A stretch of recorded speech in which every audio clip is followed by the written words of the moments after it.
it's amazing. We are already in Europe, so it's a big step, and I think now it's a home run.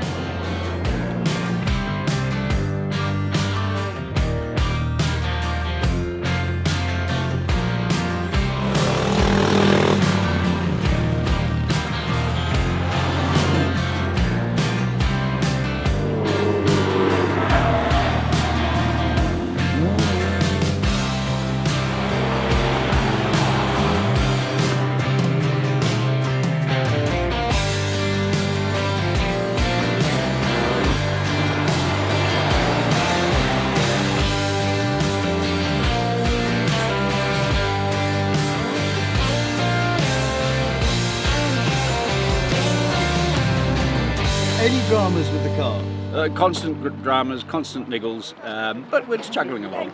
The bonnet's nearly off, the panels are nearly off, the boot's nearly up, the suspension's falling to pieces, half the controls don't work, but it's going really well.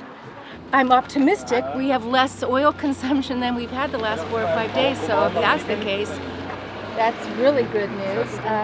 We're going to go get an oil changed, hopefully, in Ufa. Oil filter, do spark plugs, do all that, and hey, it's looking good, right? We don't have to keep buying stock in an oil company.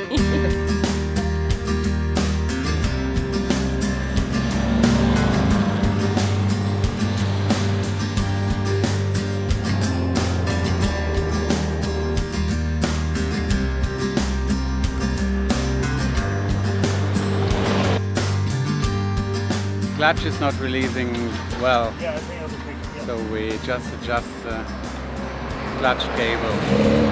Hopefully help.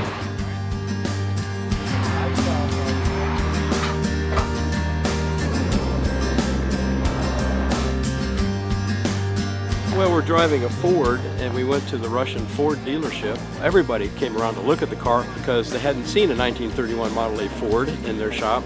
They wouldn't work on it, however, until they cleaned it, totally cleaned it. So at any rate, we got everything done and tried to pay the bill, and they said, no, we take no money. And so they were just, they all took pictures, we all had pictures, we all shook hands, had a wonderful experience.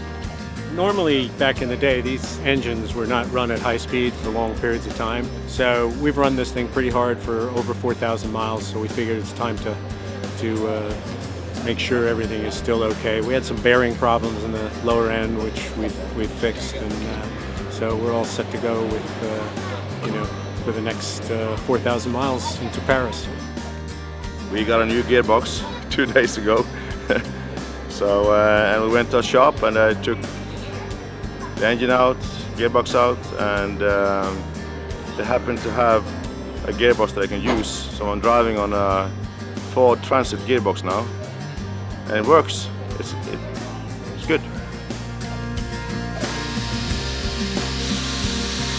We think mud got into the bell housing up to the level of this, and basically it's shut up.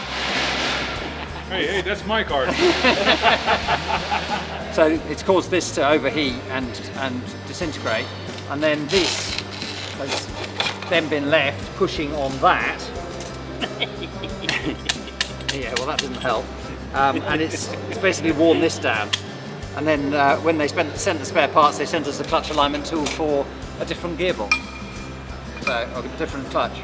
So that wasn't much use.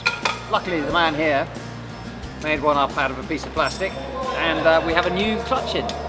And I'm very much looking forward to using it. Well, I thought that the shocks were gone because the wheels went in, and the mechanic just told me that the lower arm was all bent, so they had to bend it out, weld it back again. I think by the time I get to Paris, I have a whole new car, and it can retire in Aruba.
Last time I saw you, you were covered in bandages. Well, I broke my arm in Mongolia. They fixed it or tried to fix it in Ulaanbaatar, so they pulled it back in position, and they pulled it and they did a plaster around it, and they put 11 stitches or 17 stitches even in my ear. And the day after I took the plane to Belgium, I flew to Moscow and from Moscow to Brussels.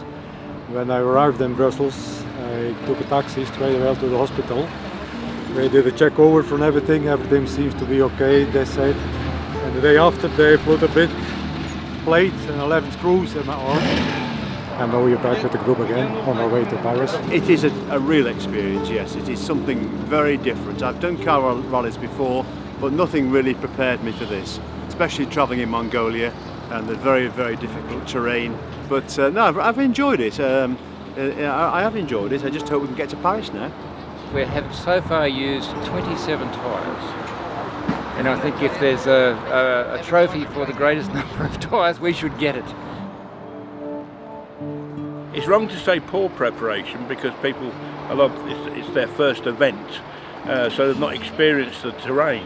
And if you're doing a normal rally back in the UK or in Europe, invariably you have a service crew. The event is perhaps over the weekend or maybe a week long. Here, it's relentless. We've got 36 days, so the cars have to be much stronger and much more reliable. Just the sheer punishment that the car will get, punishment for the car and for the occupants, it's brutal at times.